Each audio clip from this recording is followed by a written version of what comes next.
All right, my friends, welcome to episode 367 of Prof and Dev Play Games. This is the podcast where I open up being mad at Anthony. Anthony, I went through our entire backlog of podcasts from 2022, and I can't believe there wasn't a single podcast where you mentioned the game Vampire Survivors. If you had only talked about this game earlier, I would have played it earlier. I thought you had played it earlier. I Is the thing. did. It was on Steam. I played it in January for like half an hour, and I played it another month, like April, for like an hour or an hour and a half, and that was it. What the fuck was I How did I put that down? I don't know. Oh my god, what a moron. Well, that's Anthony the Dev. I am Larry the Professor. We do this little podcast. This week we're talking about games coming out in 2023 that are awesome that we want to play, but I'm just playing 2022 games. Me too, a little bit for sure. Vampire at least for a few more. What, like a week and a half, maybe? Until January 20th. Yeah, just under. So like 12 days. 12 days. Yes, 12 more days of Snap and Vampire Survivors and Witcher 3. Yeah, here you go. And Pokemon Arceus, apparently. Anyway, yeah, lots of old games. Lots of 2022 games, I mean, which is going to factor into some of my discussion today. But we're talking about 2023 games that we know about, at least, that are coming out, the ones that we're excited about, and we should just get it out of the way right now. Breath of the Wild 2, which is Tears of the Kingdom, I'm the most excited about. I don't know about you, but I cannot wait for that game. I am very excited for it. Again, I think I've mentioned it before. I think I'm letting myself not get too hyped up about it because I feel like I could easily overhype myself on it. So, like, as a defense mechanism, my brain's just like, no, don't think about that game. Like, it's good. It's good. You'll just get to play it. It will happen, and you'll get to play it when it comes out. But I also worry about it for when it's coming out because there's another game about a month after that I am probably the most excited about. God, I gotta make sure that I'm 12th to June 22nd. Yeah, that's the time that Tears of the Kingdom has. That's what it gets.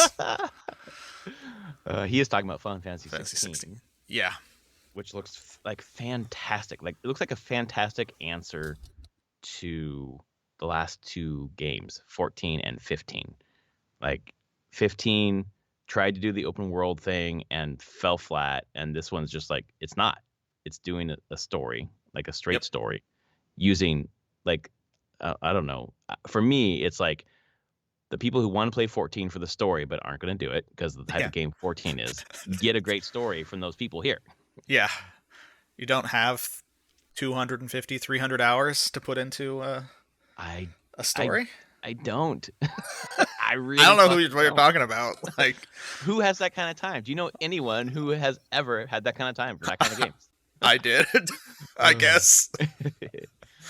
If only you ever talked about that game on our podcast. I know. I'm like, man, go back to our archive there. I'm like, how many months was it that was basically the only game I was playing? It was like, our podcast title was like Final Fantasy 14 Part 12. Yeah, I'm just like, guess what? That's what I'm playing for a while to catch up, so I'm ready for. That would have been Endwalker time. Endwalker was ended 21, wasn't it? It was. Yeah, it was a year ago from December. Yeah. Oh yeah, because a year ago I wrote the song "All My Friends Are Playing Final Fantasy 14." Yeah. Yep. And then, I mean, rolling into what is coming out, like, this week is the next major patch content for Final Fantasy 14, which I'm all ready for. I did all bunch of the, like, I didn't do patch 6.2, so I caught up and did all of 6.2. Did the Christmas event that was going on. This was like during my break. Took care of that.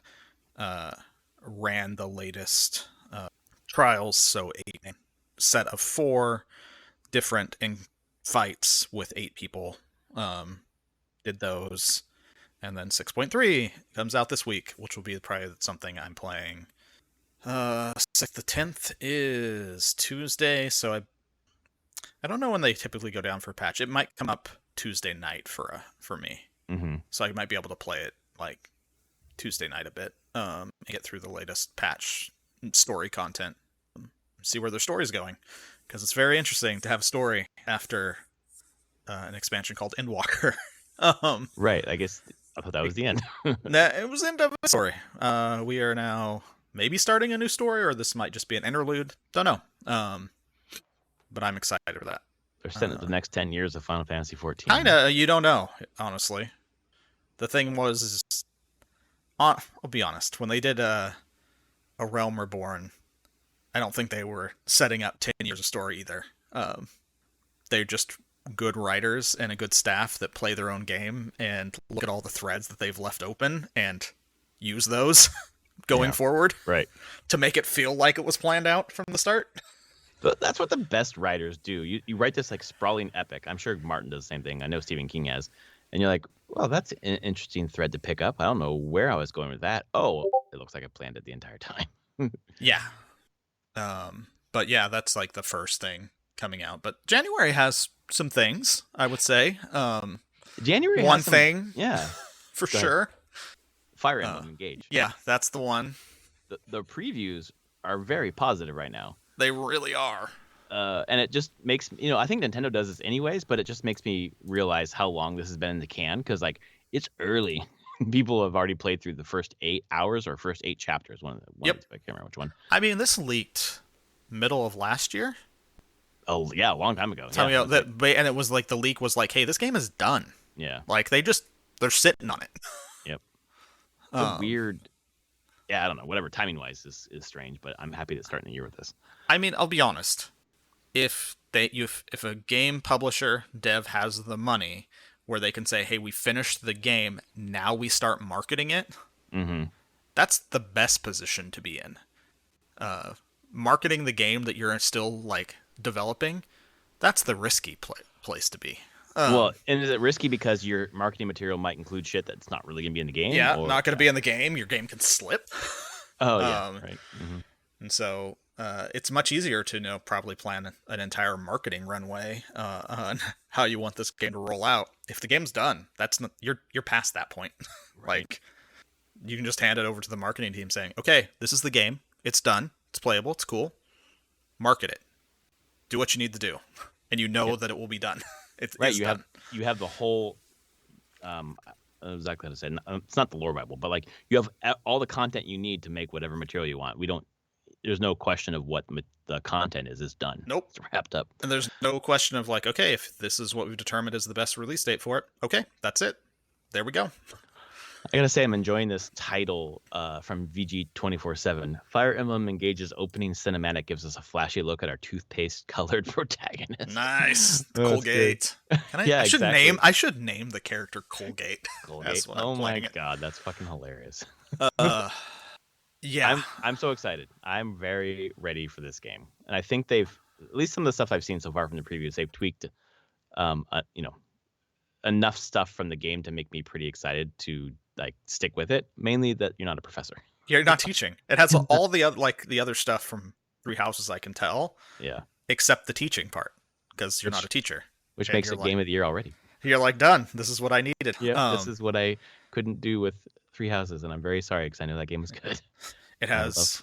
People have. There was someone in Reddit I saw made a comment specifically going like, it was about Engage and how it was like removing the teaching part, and the person was like, thank God I'm a teacher. I didn't want to come home and teach. You found more my Reddit account. Kids. I know. I was like, is this Larry? No, it's not. Oh my God. Yes, it's a real thing, man. It's like, no, that's not what I want to do. Like, same thing with 2 Point Campus. Like, that sounds really cool. No, it doesn't. No, I don't want to run a school. No, fuck no. Then they have like the DLC, which is like you're like running like a space school. I'm like, no, still not different enough. And some of the previews for Engage specifically, they were talking about like their favorite since Awakening or the best since Awakening or bringing it back to Awakening. And I fucking loved Awakening. It's my favorite Fire Emblem that I've played. I don't, man. I'm just so ready for this. I would love, I don't know. I think it's on me and not on you because I know when you get this, you're going to play through it. It would be cool if we could like keep pace, or let me rephrase this. It'd be cool if I could keep pace with you. So we could talk about the same things each week. We could try. I could You're fit not the in problem. some time. I'm the problem. I know. Well, there you go. You should determine what your pace is and see if I can hold myself to that pace. Yeah, I'm kind of wondering if it's chapter based. It probably is. I heard people talk about it as chapters. Yeah, Digital Foundry's video talked about they couldn't play past chapter 8 that was it for the okay. preview. I couldn't tell if it was, I remember if it was chapter or hour. So there's clearly chapters. I don't know what a chapter is, and I don't know how long a chapter is. Like Right. how many there are, or do they vary? Was 8 a significant amount of the game? I would Although imagine it doesn't sound like it. It sounds like it was actually Digital Foundries made it sound like it was pretty. They were still pretty early in the game. Well, I mean, even if it was like 4 hours, that's still like early in the game. Yeah. I feel like a lot of the previews that I've seen for other games have been around like 4 to 6 hours. So that kind of feels like maybe, Yeah. I guess. I'm looking at the expansion pass, and they're adding emblem characters, and the first course wave they are. has Edelgard, Dimitri, and Cloud, Oh right. which is cool. Didn't know that. I need Edelgard. I need Dimitri. Oh God. Oh, So I think so that's we're probably both the excited about this one. first big game that I'm like super excited about. That I'm like, okay, I'm picking that up day one, and that's probably the only game I'm picking up new Yeah. until February, I believe. End of February? Yeah. About a month. We got a month. I'm interested. Are you picking up Octopath Traveler 2? Yeah. Oh, okay. Cool. I don't know what platform I'll pick it up on, since it's not It's not only Switch exclusive. anymore. That's interesting. Huh. So- On launch, so a lot of places. Yeah. Except for the green guys. Team Green. Yeah. It's not getting us. Guess what? Square is not really for Team Green anymore No, at guess all. not. They did that for a bit, and they were like, "Nah, it's cool." Was the Final Fantasy VII remake on Xbox? No, it is not. That's what I thought. I mean, like, I'm like, when's the last Square Enix game that was on Xbox? I would assume it's the Chaos. I'll kill Chaos. What the fuck was it? Oh yeah, and that was a Konami game. Was it a as well. Konami game? Was it Konami that was involved? No, with you're it? thinking Team Ninja. I was thinking. Sorry, yeah, they do a lot of stuff for Team Ninja. Yeah. Oh, the Dio Field Chronicle, Dio. Oh, okay. Well, that was on there. That was there, and then there's Star Ocean that came out there. Oh, and the Crisis Core reunion is there. Right. Okay. So quite a bit then. Just not the big heavy hitters. Although at I their assume- official online store, that's the only 3. That's it. That's I it. assume I'm gonna click this link from They don't even our have. friend, and it says will not come to Xbox consoles. Final Fantasy 16 and Silent Hill Well, I 2 figured yeah. 16 was either. I assumed at minimum was a year delay before showing up on Xbox. Right. Doesn't surprise me that it won't be there at all. Like 16 has been co-marketed with Sony from the beginning. Yeah. With the leak that it was going to be on PC, they had it on in one of their trailers that they very quickly changed the trailer to remove that. But very likely that it's time delayed, but it will eventually come out on PC as well. Just not Xbox. The Silent Hill thing, I don't know. Silent Hill 2 remake. I don't know what Capcom's deal is. Xbox has enough first-party studios now. They can just make their own fucking games. Maybe just Pretty start much. making games, guys. Whatever. I like Game Pass. I don't mind having an Xbox in my living room, but I would like them to make some games. Does it Put 'em feel out. like we're back in true console wars again? It with really exclusives? does with this with the fucking Activision thing where they're just slinging mud at each other. And also like part of it like self-deprecating. Like Xbox is like we're in third place in the console race. Like how can this be anti-competitive or whatever? But yeah, definitely they're going at each other. I mean, I don't really like Jim Ryan, so maybe he brings some of that too. But Phil Spencer is certainly saying things in public as well. So Yeah, I mean it's all a big dance to win public opinion right now. Although, well, I feel like Xbox will, if they have to let go of the whole we're not in a console war thing to get the Activision Blizzard thing to go through, they'll do whatever they need to get that to go through. yeah, pretty much. I agree. Yeah. So yeah, I mean so January, that's the main thing that excites me is Fire Emblem Engage. It's on a bunch of consoles. We're getting Persona 3 and Persona 4 on a bunch of things, and eventually I'll probably get those on Switch just to have I think a so too. collection. Yeah, I won't get them. For me, yeah, I want to have them in a place where I can play them moving forward. I do have Mhm. Persona 4 on my Vita, or Persona 4 Golden. I have the cart, so I can Nice. actually still play that if I wanted to. But 3 I've never seen, so Yeah. it's good to have 3 it was on a modern hard one. console. So, yeah, it would be. I want to have those. It's probably why when we talk about Octopath Traveler and getting to that, there's a good chance I might just pick it up on Switch anyway, because the Switch has just become my JRPG machine, hands down. It's like if I Yeah. can have all my JRPGs, they're just on the Switch because Yep. I can just play them wherever. Well, and they're Uh, not. I guess if you expand the idea of JRPG, like Final Fantasy 16 is one, and that won't play on a Switch. Yeah. But in general, we're talking about low. What am I trying to say? Like it can run on a Switch pretty well. Yeah. Those kind of games, like Not Live Alive, etc. Yeah, not realistic graphics. Yeah, We're no. going for stylized Yes. HD 2D stuff Yep. or Mm-hmm. older things, remakes. Yeah. Yep, for sure. I was gonna ask you if Forspoken has spoken to fucking hell. No, it has not Has actually. Forspoken spoken to you? It seems like pretty. I was looking at the demo. People have played the demo. I could play the demo, but it seems very meh. Feeling I hadn't seen anyone that was like, I love this. Yes, I saw a lot of as people well. that were like, I don't really like it, or the best being like, it's fine. Yeah, I wonder if the full previews or review cycle will be better for for it? it. Yeah. Because the previews, or from the demo at least, it's been like, eh. So Yeah. I It don't looks know. pretty. Looks real pretty. It does. I just don't like that portal fantasy kind of stuff. Yeah. So who knows? Uh, I'll It's give it also 4 days after Fire Emblem, so no. Well, like- yeah, no, I'm definitely not. Yeah, no. I have enough games. Like I'm trying to like not buy any games through like the first quarter of the year anyways, because I have enough to fucking play. And Fire Yeah. Emblem Engage will take me through the first quarter. So Sure. let's move into February then. Yeah. I really am curious how Hogwarts Legacy is going to turn out in the review cycle. I showed my wife the trailer for it, and she's like, she's like, I hate that woman, but I really want to play this game. Yeah.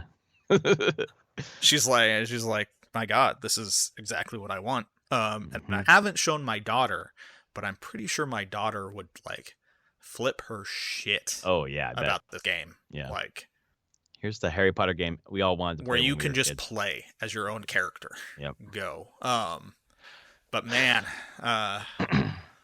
yeah. Does that conflicted, game have like, some always. baggage? Yeah. Well, and she just keeps fucking digging, and Yep. it's just like, can you shut the fuck up? Like, I can't. No. No. At this point, I feel so bad for Avalanche Studios Yeah. that I kind of want to buy the game, just for their fucking sake, because goddamn, They've tried so hard to keep themselves separate from her. Yeah, They're like, Yeah. well, honestly, it's funny that, and then the Warner Brothers did like during the pandemic, they did like like a Harry Potter reunion for the movies type thing and like interviews, and they didn't even. I'm pretty sure they like tried very hard not to mention her at all. Well, and she probably wasn't invited to be there for the interviews. And I won't shit. say if she was not invited to be there or was just there with no one else for like 2 minutes and like was not part of like the rest of the cast sitting around talking, telling a story. Like she was just like, no. What 'Cause, a fuck? Yeah. Daniel Radcliffe is like very much denounced her very publicly. Oh yes. Like, yeah, I played Harry Potter, but yeah, she's still awful. She's the worst. What a fucking shitty hill to die on. Where Yeah. like you could have like an amazing life with tons of fans and like be with the people that you made these fantastic movies with, and no, you just choose to hang out with like these awful right-wing fucking anti-trans people. Fuck. And her whole thing about like it's about the patriarchy. Women are becoming men because of the patriarchy. And it's like, what the fuck, lady? Yeah. It's real. I'm It's a so hardcore fucking feminist. Like, fuck off. Fuck the fuck off. But I'm finally starting to be able to divorce this game from her in terms of like other people worked on it, not her. She gets money from it. I just bought Diablo 2 for $13, so I finally gave Bobby Kotick some money. So I'm thawing a bit on that. Have her. Oh, okay. I was looking up that HBO Max thing. Mm-hmm. She is in it, but it's archival clips of her. They Shit. didn't actually. They did. They're from an interview sample footage from a 2019 interview. Oh, They nice. didn't do anything new and ask her to be there for like new interviews or anything. So Warner Brothers was like, nah, it's cool. We don't No, need you. not that. Um, Not that. can we Have just buy you? this from you, please, Yeah, and you can go seriously, away? dude. Right. Just let's buy the whole thing from you. You can have all the extra money you want to be an awful person. Wild Hearts, is that something that stood out to you from a Monster Hunter point of view? Yeah, not enough to me. I'm like, I'm gonna get this right now. Mm-hmm. I'll put it on a list. It's probably an end of the year, maybe pick up. Mm-hmm. Or if like my friends who I play Monster Hunter with, if they pick it up and say, "Hey, we want to play this," and then I probably would. But Yeah. they haven't made any kind of mention of caring. So Cool.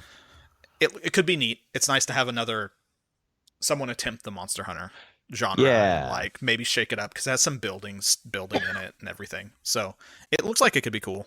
I But keep hearing people talk about it as Monster Hunter, but easier. Like, oh, yeah, it sounds like it. that's nice. Monster Hunter meets Fortnite when it had Mm-hmm. building. Mm-hmm. So yeah, I'm curious, but it will be a wait and see there. I got other stuff to play, I'm sure, at that point. Are you picking up a PSVR 2? No. Fuck no. Okay. Hell no. Past that, I'm not. Yep. It's more expensive than a PS5. Yep. Fuck. Like I'm Guess set. Sorry, go ahead. I was gonna say, guess what it costs to actually have really good VR? Yeah, yeah. So if you have a PS5 plus this, like it's still cheaper than like a high-end gaming rig plus the fucking index or whatever. Dex, So I sure. get that. I get it for sure. But part of it is that it's very expensive. I have a VR unit that I don't use that much, Yep. and I'm redoing my garage now and putting in my old consoles in here. I've got a 2K monitor coming that I'm hooked up to my computer, but then it'll have other HDMI into it for my PS4 Pro and my Xbox Series S and a couple other things. So I'm just gonna have like a gaming thing out here. So I'm gonna hook up the VR backup out here. So there's a ton that I still haven't played on it because those fucking Move controllers stopped working, stopped charging, Oh. and that's why I stopped playing.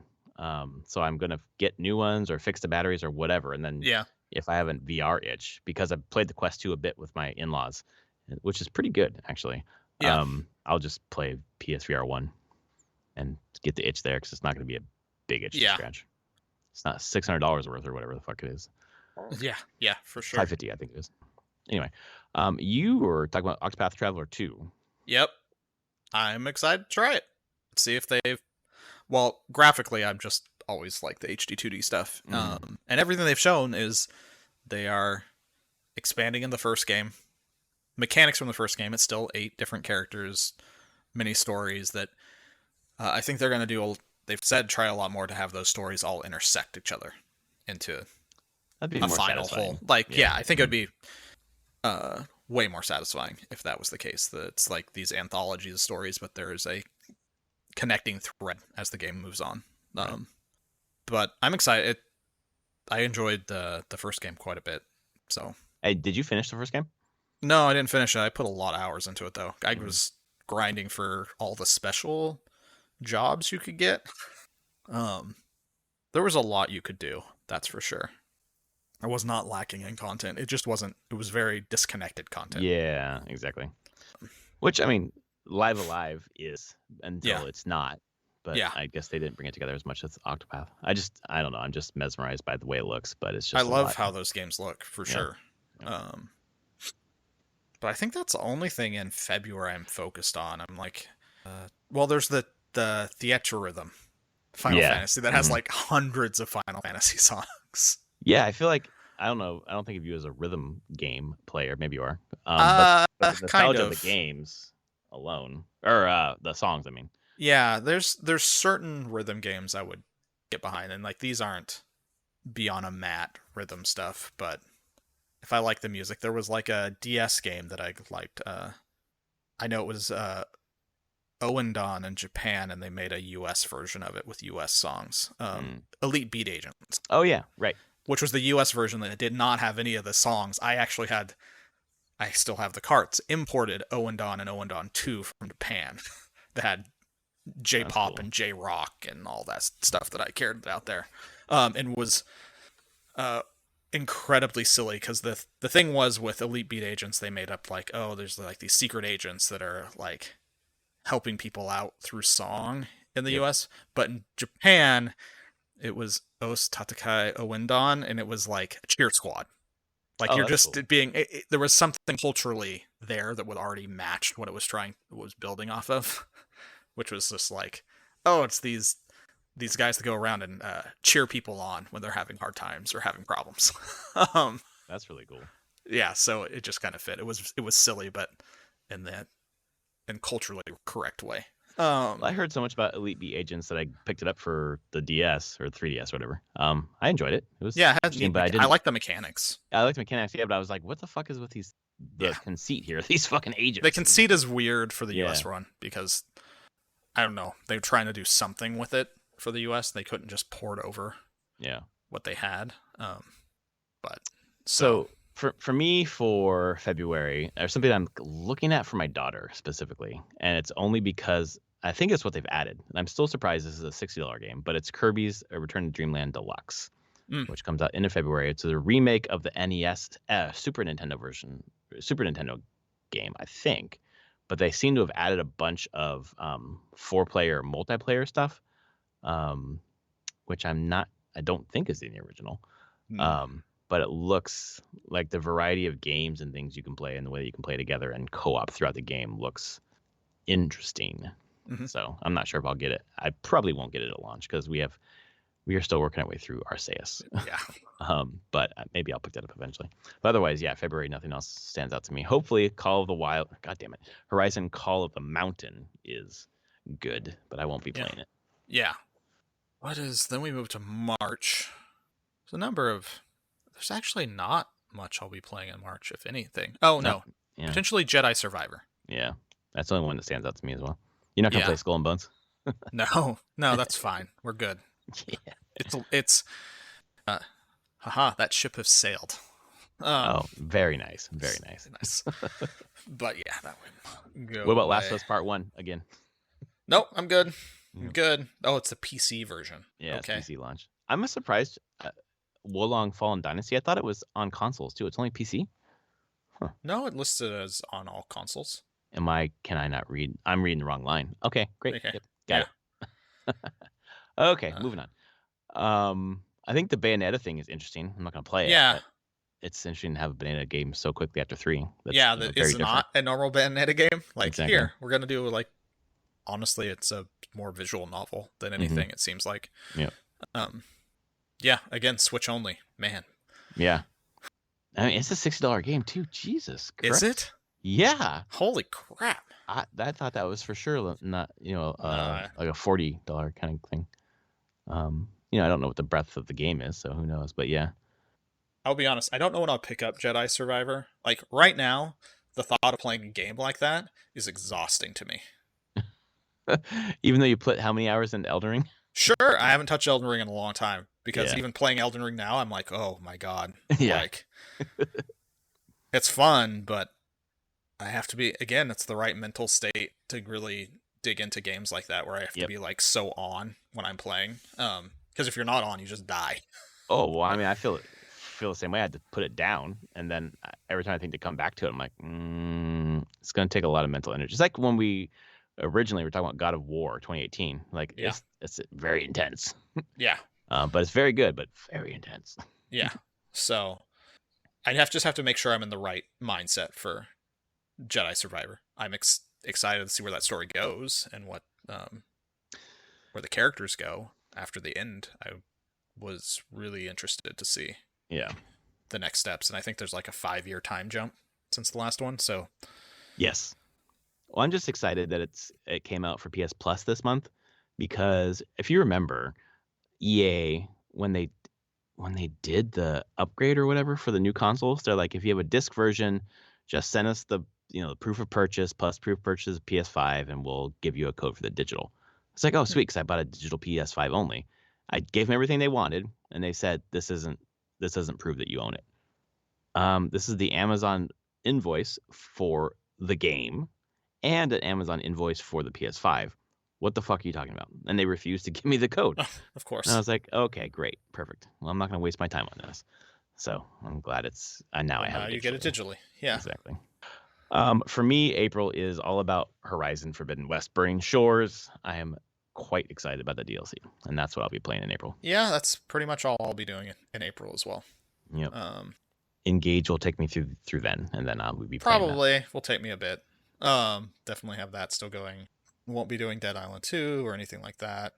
Nope. Nothing else in that month looks good. No. And then we hit May. There's Yeah, only baby. two confirmed games in May. It's just Legend of Zelda Tears of the Kingdom on the 12th and Suicide Squad on the 26th. Tears of the Kingdom, I'll be there. Yep. Why wouldn't I there? Like, I love the first one, so everyone should clear out of that month.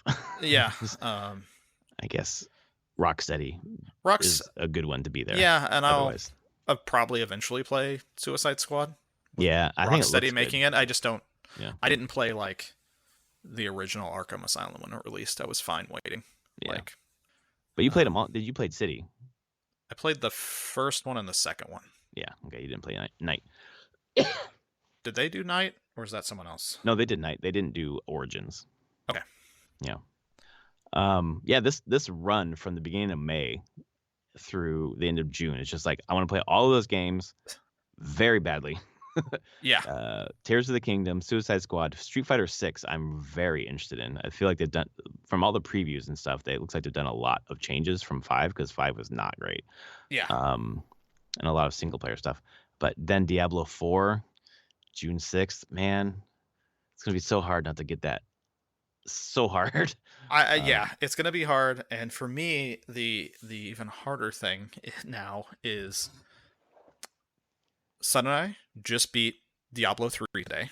Oh, nice. Congrats. So he was thanks. He was very excited. We beat it, and everything. Is like, well, what do you do now? I'm like, oh, there's adventure mode. If you want to grind, there's more to do. Yeah. But he now also has a PC that he built and everything, and it's sitting in the office, and he knows that Diablo 4 is coming. Yeah. And I have a feeling that he'll be like, can we play that together? Which might be really my tipping thing of being like, fine, we can play. Yeah. There's no reason to let one's dislike of Bobby Kotick rob you of that experience with your kid, kind of thing. Yeah. Especially for his first experience of that type of game on a PC. Yeah. Dude. So. Yeah.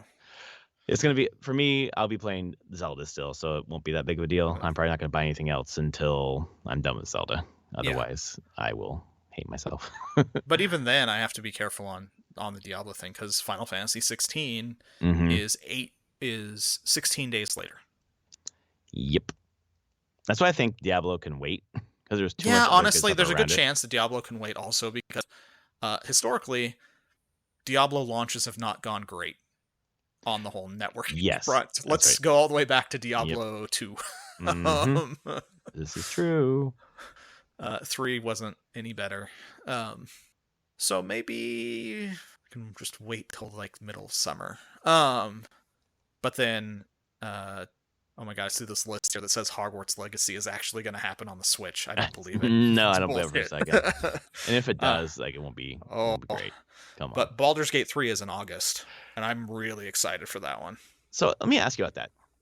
You can play that game now. Yeah, but I don't want to play it now. Okay, it's not done. Okay, is that why? Yeah, like, why do I want to just replay the stuff that I've already played?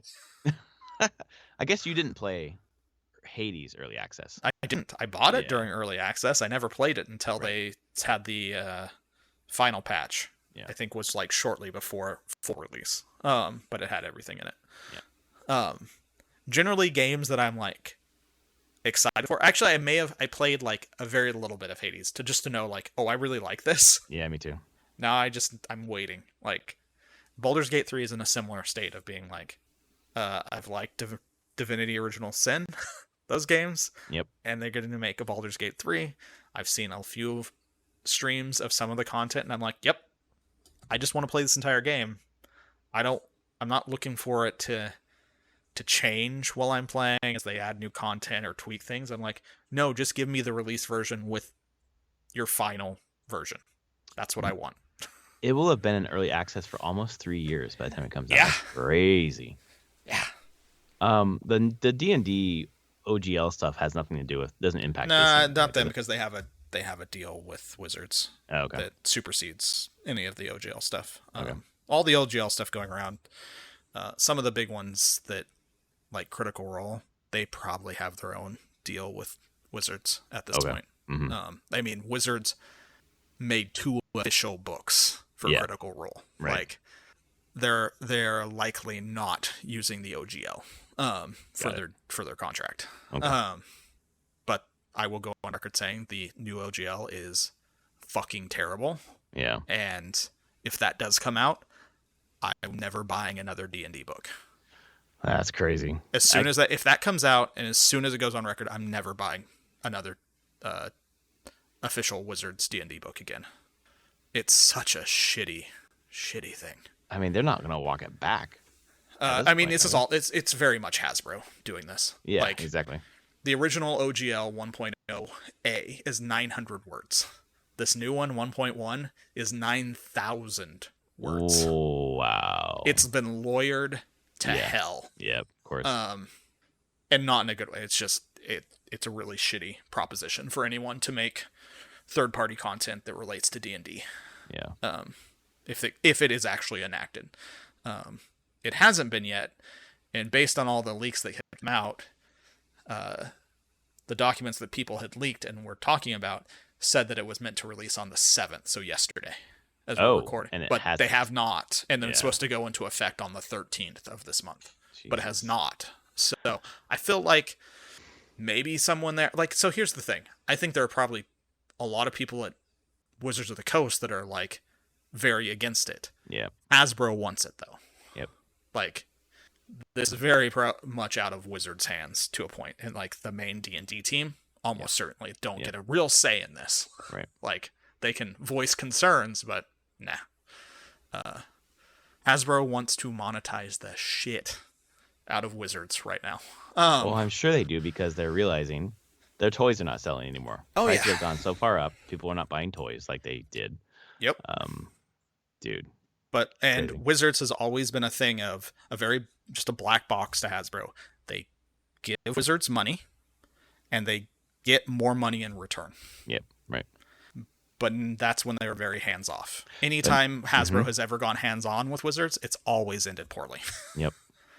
Yeah, and they absolutely have to now, because other parts of their other verticals or whatever are not performing the way they want them to be.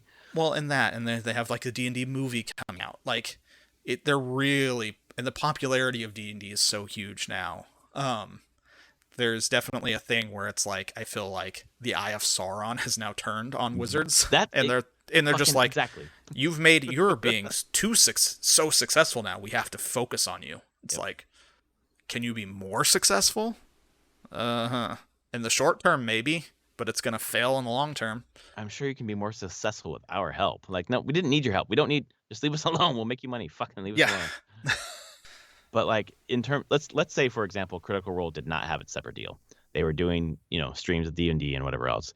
With the new OGL, would they owe 30%, they would owe 50%? It's 25% of revenue. Jesus, just because. So I mean, it's not profit; D&D. it's just revenue. It's just straight. So 25% of their revenue would over $750,000. Yeah, right. Which they're big enough that's a considerable amount of their revenue.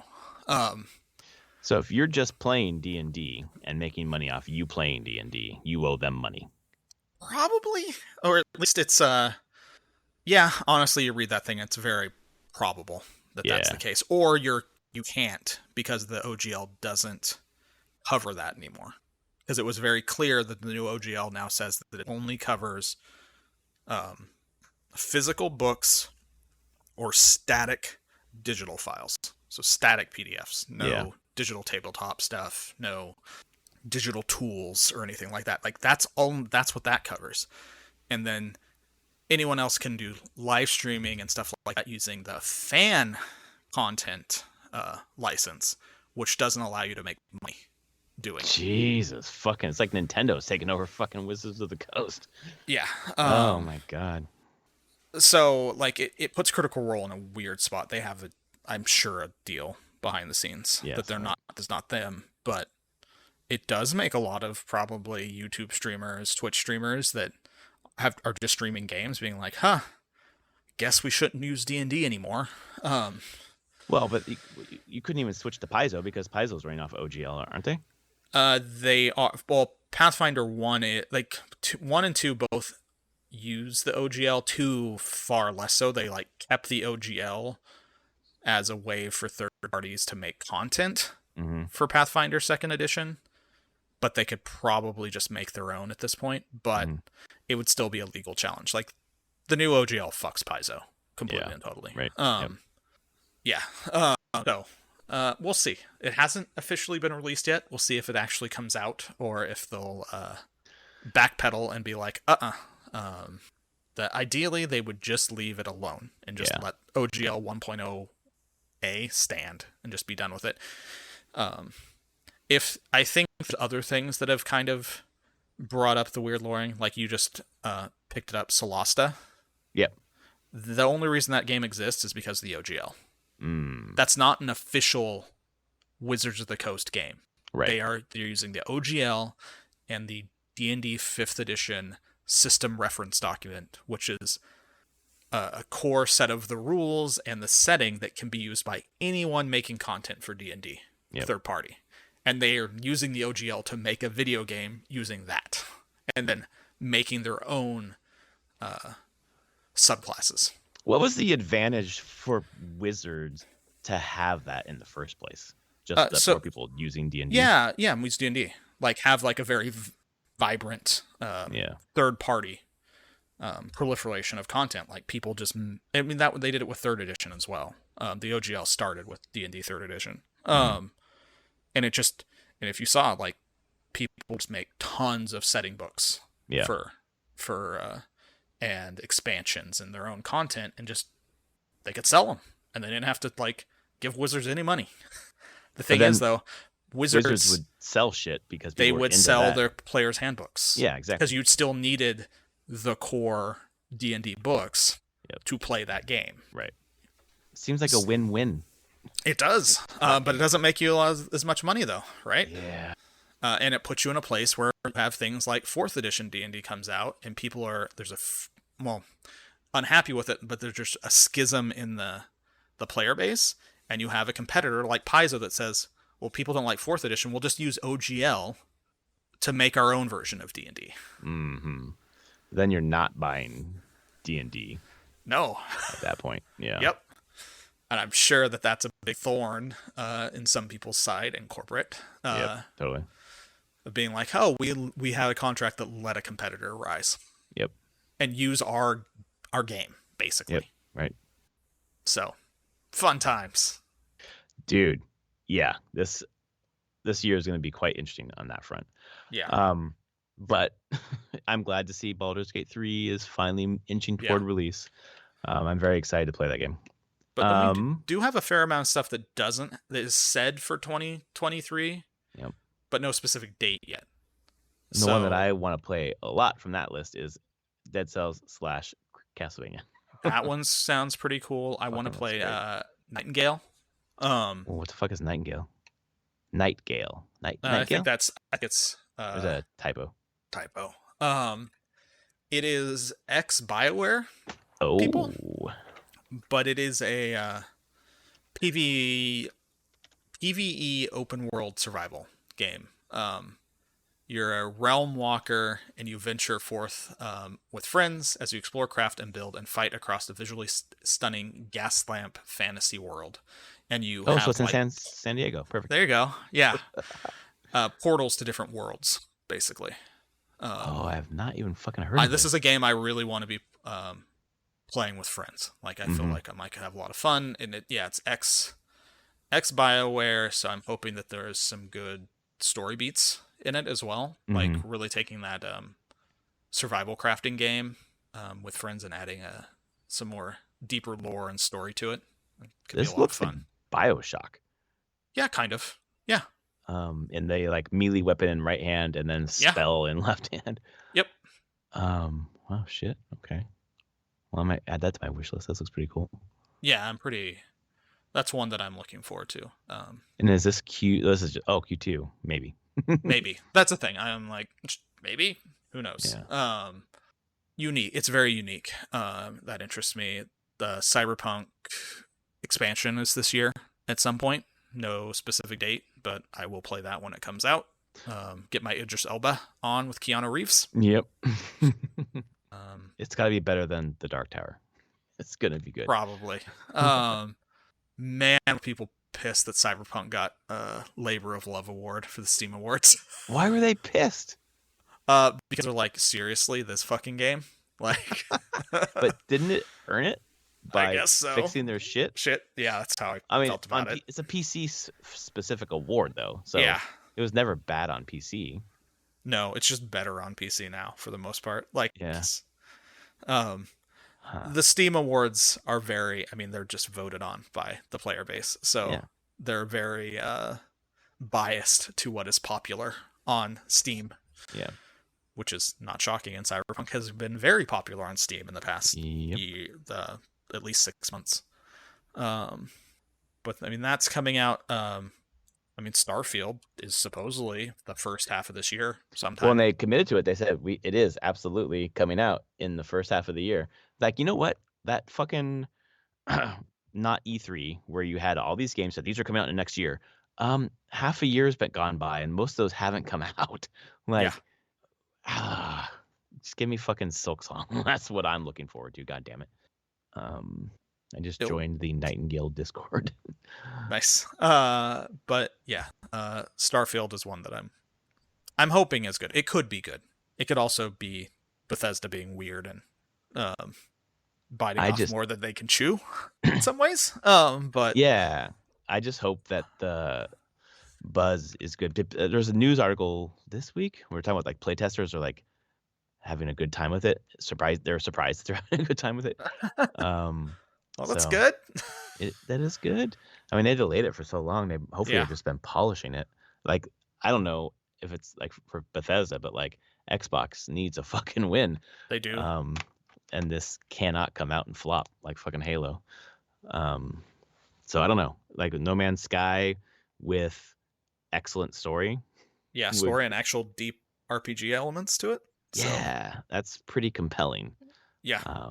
But I don't know. I've just never connected with Bethesda games, so I understand. I don't know. I'll be able to try it on Game Pass. I connect with them enough to have fun in the world, but almost never finish the story. Fallout 3 is the only Bethesda game where I've actually finished the story. Even though, like, Skyrim, I've put 100 hours into Skyrim, but I've never completed the story because I don't give a shit about it. Fallout 4, I never beat the story. I was like, nah, it's cool. I'm just gonna build shit. Yeah, man. They're fun worlds to usually play around in, but I have not found their stories incredibly compelling to like drive more to keep playing and push through. Did you ever play? This is not Bethesda, but did you ever play Outer Worlds? Yeah, didn't beat it. I'm wondering, like, it's got to be better than that. Like, if you come out of the game and it's not better than Outer Worlds. Like, yeah, Outer Worlds is very small. Really, yes, it feels very confined. Like it's a space game, but it's pretty confined. Which I know, like talking. Did I talk? I talked to one of the people at Private Division when they were publishing, and like the money that they had, they were talking about was like one of the exercises of that game was, can you make a game like Fallout in that style at like a third of the budget? And I would say they were fairly successful. Yeah. Like, but it's just like how can you keep budgets in check? Because I guarantee you the budget for Starfield is insane. Oh, it's got to be. Yeah. Yeah. Absolutely. At this point, it's just a ridiculously expensive game to make. So, yeah. I mean, at this point, it gets all the resources it needs because everyone involved needs it to be good. I mean, yeah. Again, Bethesda, I don't know if it's not ride or die for them because even like 76, which is also on Game Pass PS Plus this month. Yep. Turned it around for the people who still play it. You know, yeah, I've heard that. I've heard a number of people that play it that's like, no, it's a fine game now. So, you know, Bethesda has a bright future no matter what, but Xbox just needs fucking something. They need something. So, I think that's the most of the stuff for the first like 6 months of the year. I think we should probably do this sometime into June, beginning of July again, because I have a feeling there's going to be a number of games that are announced in that what would be the normal E3 period if we Yeah. have E3 or not, but there'll be Summer Game Fest type stuff going on. Yeah, but And there's I have a feeling like this is all like there's not a lot shown here. We don't know a lot coming out in the second half of the year yet. well, I mean, there's a couple of games that are not on this list, like Silksong, obviously, which is probably my Sure. most anticipated game. But Spider-Man 2 is confirmed to come out this fall, and that's also not on this list. Yeah. So, but this is only going up through Q2. This is not Yeah. beyond Q2. So that's although And Silksong yeah, is there's a lot like you had the Polygon thing there is because we know that sometime in Q4 is Final Fantasy VII Rebirth. Yep. The next part. Maybe I could see that being delayed. A lot of these ones that aren't dated, just saying, hey, we're coming in the second half of the year, I could see easily slipping out of the year. Oh yeah, because it's so right at the end of the year. Yeah. I'm just like, I don't know. Like, we'll see. We'll see. Like, that's why I'm like, let's revisit this in 6 months and see where we're at. Yeah, exactly. Because there could be a number of things in these Q1, Q2 games that get pushed into Q3, Q4 as well. Well, and we have not had a PlayStation Showcase or a fucking Nintendo Direct. That's true. Either one of those, and so either one of those could pop this month even. And yeah, I feel well, like there's going to be a Direct for Engage here at some point. Oh, there certainly will be. Like that will be something that happens in the next week. Honestly, probably this I think week. It's gonna be this week. Yep. They'll do one of those deep dive directs, and then after Engage comes out, they'll do a the next show. Direct. Yeah. Yep. I think Sony's gonna have theirs this month. It's been too long, and they've got to set up 2023. Yeah, and I mean that's probably where you potentially get more specifics about Spider-Man 2 and things like that, of like at least a little bit clearer time frame. Yeah, Spider-Man 2, Wolverine. Some thoughts on that? Yeah. And then whatever Naughty Dog is doing on factions. Yeah. So they're still. I mean, fucking hell. 2023 is going to be about playing those 2022 games that I started that I want. Yeah. Vampire Survivors, Marvel Midnight Sun, finishing Arceus. Yeah, we should just roll into what we're playing because I played one of the games you mentioned there. Vampire Survivors. Well, actually, I have. No, Midnight Suns. Are you playing Midnight Suns? Nice. Oh, tell me, what do you think? It's rad as hell. Oh yeah, dude. God damn. I'm so jealous that you got it for so cheap. Man, how many hours have I put into it? More than you. I put 16 hours into it. Holy shit. Wow. I was on break. It was great. Wow. Yeah, I had a thought that it was an Anthony-esque game. Oh, it is. Yeah, it is. It's so me. Yeah. I'm just about. I think I've just got introduced to Wolverine. Have not recruited him onto the team, but he's gonna come. I have Spider-Man on the team. Mm-hmm. Yeah, it's. I don't know. It's just the right amount of tactics and social going on between the tactics. The cards are. It's Slay the Spire. Like it's fucking Slay the Spire. That's what the dev team said. Not in a horrible way. Like it's not exactly because Slay the Spire doesn't translate perfectly into like a tactics game, but the way the cards have rarities and upgrade and everything, totally follows that model. And the cards are actually really good. There's a lot of the tactics. The battles are a lot of fun. There's a lot of thought going into it, and they like, okay, what cards do I play? My energy and my heroism as I build that up and what I'm trying to play. But like actual positioning really matters a lot. I didn't know how that was going to feel, but like having limited moves, yeah, you consider that a lot. I don't know. I think it's really good. I'm having How's a the blast balance with for the social and battles for you? For me, it's fine. Yeah.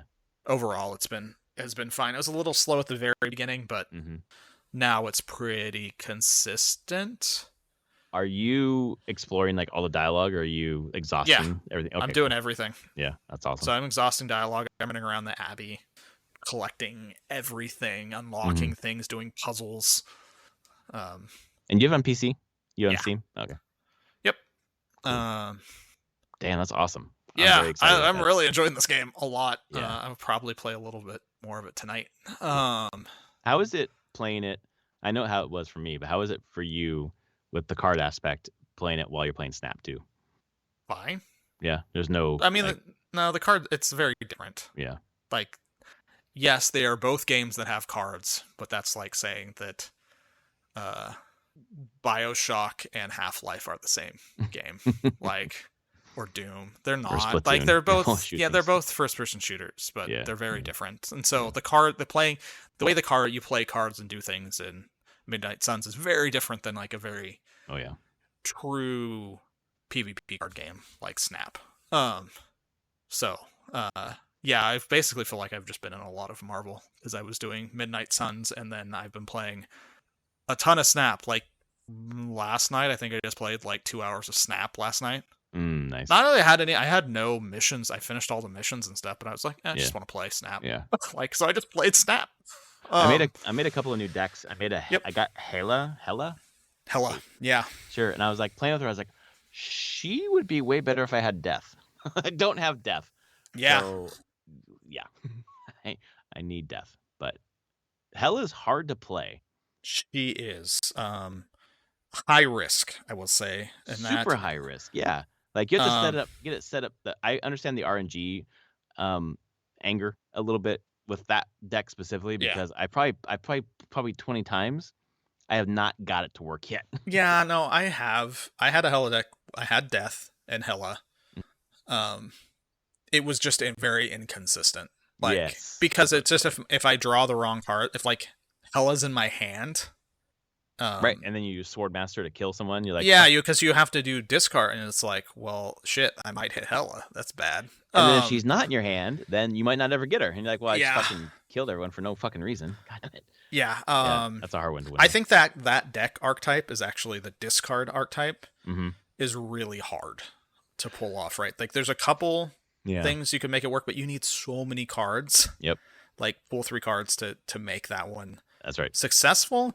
And even when I see it successful, it just never feels consistent enough as like other decks that I'm playing. Like, right, because then you feel like, okay, well, I won one. I'm gonna lose the next 10 again. Like, yeah, which is fine. Like, I think it's just a hard. I think that's a deck that very much is like you don't lose. You like by turn 3 or 4 if you don't have your stuff set up. You just retreat. You just retreat. Yep. You move on. Like, and there are a number of decks that work under that type of thing of being like, you win 8 cubes when they work, and then you probably retreated 3 to 6 cubes worth out to go up. So like they still net you some, but yeah. This morning when I was playing that deck, I pulled out Blade, I think, and sliced Hela. I just fucking retreated immediately. Fuck this. God damn it. I mean, that's the thing with the discard decks. You have to. If Hela is your only play, it's not going to work. You need other. Yes, right. You have to have a couple strategies going in. Yep. Of being like, well, I could pull off Hela. That's one way I can go about it. I could do an Apocalypse drop. Or what was a Dracula is the other one. Yeah. There's just like you basically have to have 3 outs to most decks to make them consistent. Yeah. Which are like the deck I've been playing a lot, the Black Panther one, which is great on low like rank, but as you get high rank, as soon as like Wong drops, most people just retreat. Yeah. If they don't have an answer, so I'm like, cool, I'm going up like a cube at a time. I don't get to play this game because they see Wong and they're like, fuck that, I'm out. I was thinking about that earlier because I do the same thing. I'm like, no, I know what's happening here. Bye. And I was like, that must suck for the person who's like developed this deck that's really strong, and when people see it, they're like, fuck this. Bye. Well, that's the thing. You don't get to play. Snap doesn't reward just making. Oh, look at you put down these cards together. Snap rewards surprising people. Yes. Right. I mean, there's that bluffing element to it. Wong is not bluffing. You're like, nope. Yep. Be prepared. Can you turn this off on your next turn or not? Because if you can't, right. Well, we're gonna have some fun. And that Wong deck that I have has Black Panther, White Tiger, Odin, and Arnim Zola as the top end. So I have a number of 5 and 6 cost cards that I can go into, and depending on which ones I get, I can change my strategy. Okay, I can be like, well, this isn't a Black Panther game. I'm just going to spam the board with White Tigers all over the place. Or this is a Black Panther Arnim Zola game where I'm playing Wong, Panther, on a location, and then Arnim Zoling, which ideally I have the 50-50 chance, they're the only cards there, that it will destroy Wong first, copy Wong to the 2 other locations, and then copy Black Panther, destroy Black Panther, and copy Black Panther on top of Wong to those other locations, quadrupling Black Panther's not power. Even fair. Not even fair. It's not even fair, but I mean, there's a lot of RNG that has to happen for that to happen in that way. But the thing is, the deck is, when it can play out as successful, it's just because it has multiple potential end games that I can build to. So there's less chance that I'm just hosed. Even if I don't draw Wong, I'm usually not hosed. Like, there are things I can do for most of the game. I still don't fucking have Wong. I still have not gotten Wong, and I was like, I feel like everyone has Wong at this point. Like, it must be just because, I don't know. I'm at collector level 900 now. Okay. So I feel like I've opened up a lot of chests, but no. Okay. I have Rogue though. Do you have Rogue finally? No, I don't have Rogue. That's so crazy. I don't have Rogue or Gambit. I don't have Gambit. I love Rogue though. Like, it doesn't work all the time. Usually people are playing, at least the people I'm playing, at least, or whatever, it's usually on reveal, not ongoing. But every once in a while when I play an ongoing, and I didn't realize it at first when I got Rogue, I thought it was just copy. No, it steals it. Steal it. So I mean, that's one you can still Wong. Yeah, exactly. Like, that will shut down a Wong deck, like, completely. I have not had that. You can shut down Patriot decks with that. You can shut down, like, there's a bunch of stuff you can just be like, no, that's fine, it's mine now. And even if you as a player can't make use of it, you took it away from them. Yes. So exactly. Which is look, we turn this into a fucking Snap podcast. I mean, Snap's fun to play, and I will continue to play it. I'm having a good time. Just like I said, I played 2 hours, just straight 2 hours of it last night. Yep. Because why the hell not? Because I just felt like that was about the level I wanted to commit. Yes. To. And it's always like, for me lately, it's been like, I want to play Witcher 3. I'm like, I play like a quest. I'm like, okay, I don't want to play too long. I just want to play a short game. I'll just play Snap before bed. And then I play an hour of Snap. I'm like, I could have played an hour of Witcher 3. You could have. I thought I was going to play 2 games of Snap, and I didn't. But yeah, having a good time with that. So I played that. Awesome. Midnight Suns. Was it last? I don't remember the last time I played Vampire Survivors. You were mentioning it. I'm like, I got all the achievements all maxed out again. I think that wasn't like last week, was it? I think it was a week before. Oh, okay. But we were doing our Game of the Year stuff, so I didn't talk about it last week. But yeah, I've maxed out Vampire Survivors again. Well, 159 of 159 achievements.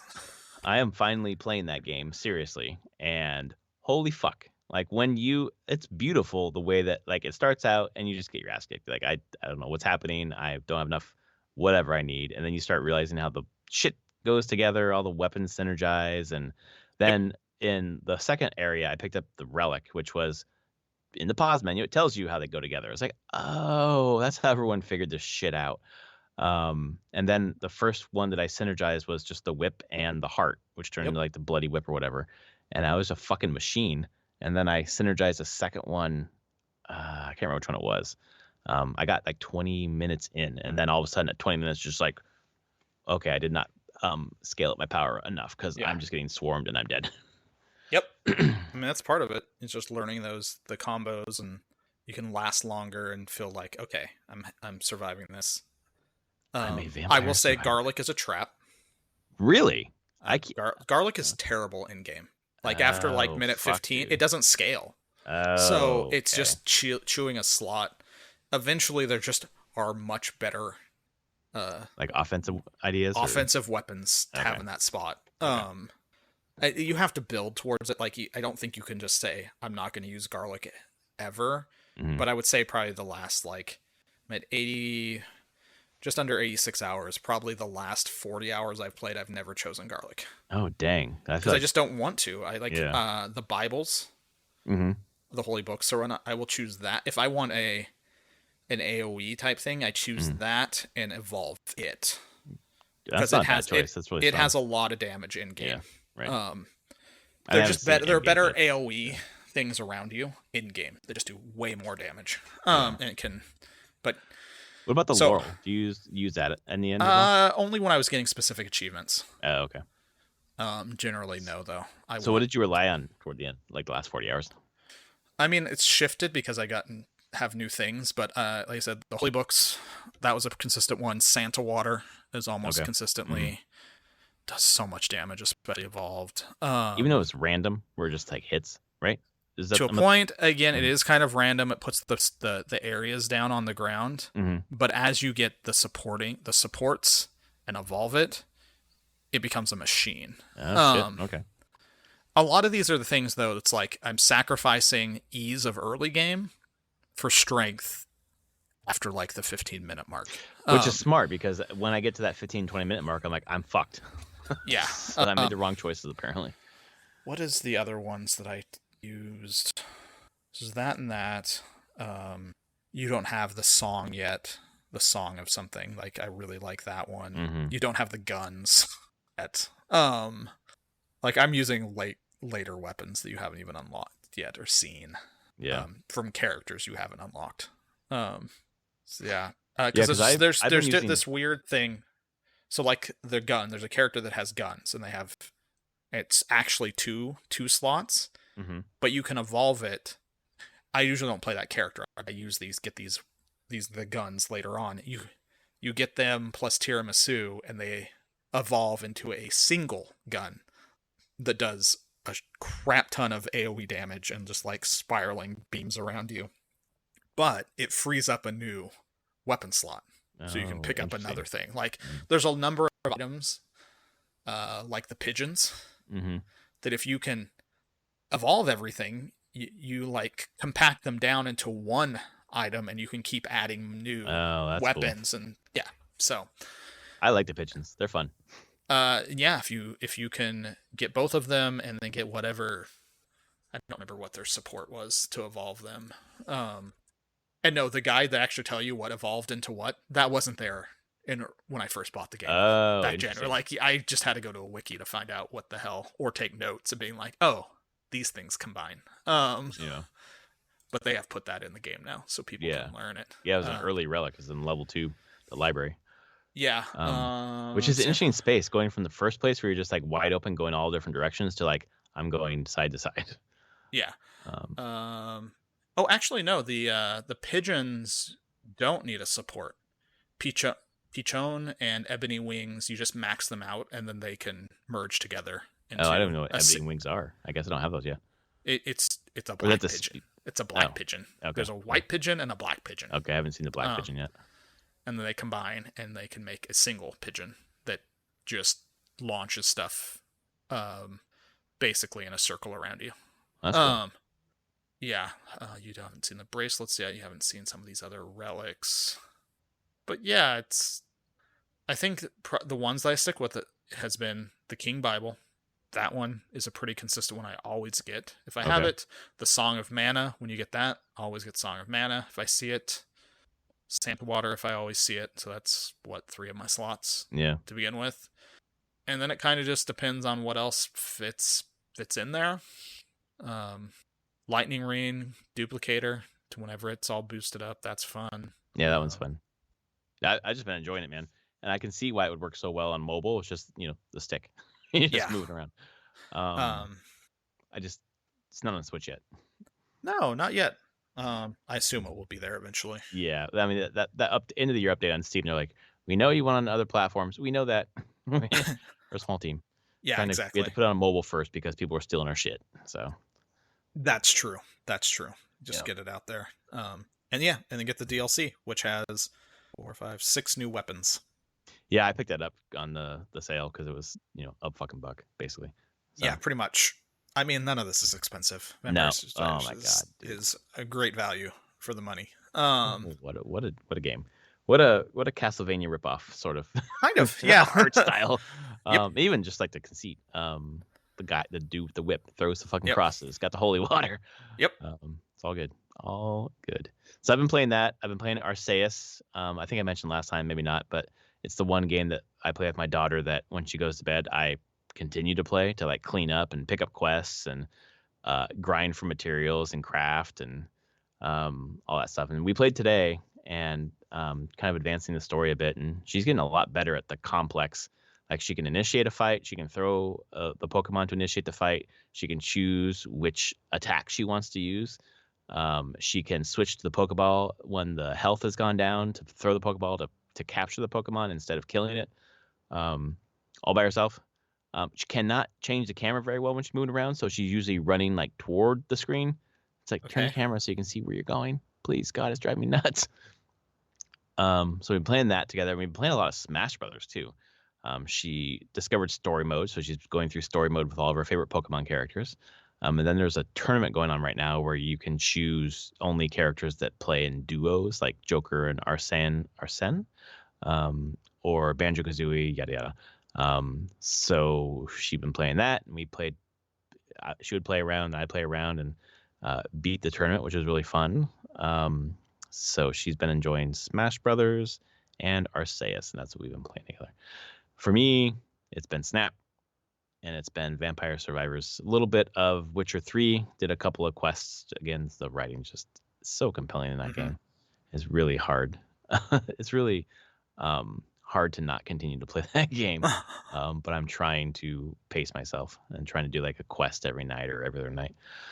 And then I thought I was playing one more thing, but I am blanking on it. So maybe not. Maybe that's it.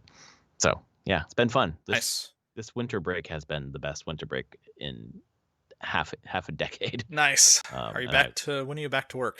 I started this week. Okay. So I'm starting much more this coming week. Okay. But I was working last week too. So.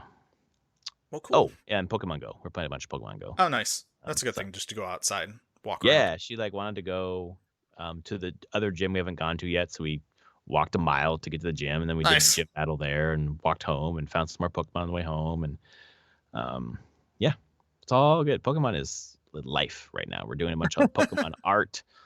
She doesn't like the anime, so we're not watching any Pokemon, but we're playing it, and we're reading books about it, and we're drawing Pokemon all over the place. I'm pretty sure I just saw the thing that this very soon is going to be the end of the Ash Ketchum. It is. I already, the Kind of Funny podcast, one of the guys really into it, watched the Japanese versions from, I guess he toured to them or whatever. So I already know how it ends. Yeah, 25 years. Isn't that crazy? And the new one is starting. It has like a female protagonist, which is cool. Doesn't surprise me. Yep. That they're going to finally do that switch. And it's funny because this is for me not knowing any of the Pokemon stuff. When I first got Sun and Moon, I was like, and seeing the anime, I was like, oh, the protagonist of the games is not the protagonist of the anime. Right. Oh, okay. It wasn't Ash in the original games at all? Nope. Oh, nope. Shit. It was completely made up for the anime. Oh, fuck. I thought it was in the original game. Nope. Okay. Interesting. As far as I know, no. I had to research it. And it was just yeah, it's protagonist of the anime and the manga. It was never. The game is always about you create your own character. You are the. So they just made a protagonist for the anime, and kept them around until now, I guess. Yeah, crazy. I'm excited that there's gonna be a female protagonist. My daughter probably won't be interested for some reason, but maybe one day.